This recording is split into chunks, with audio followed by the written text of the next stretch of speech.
कवन फूलवा लाल फूले, कवन फूलवा पियर हो, कवन फूलवा ना ए माई हो, कवन फूलवा ना कि फूल देवी दरवजवा हो, कवन फूलवा ना कि फूल देवी दरवजवा हो, कवन फूलवा ना।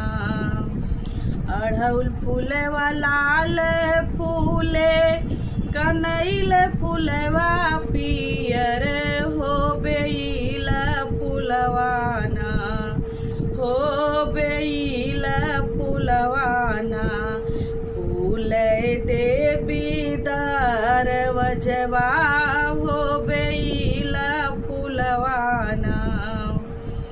अड़हुल फूलवा लाल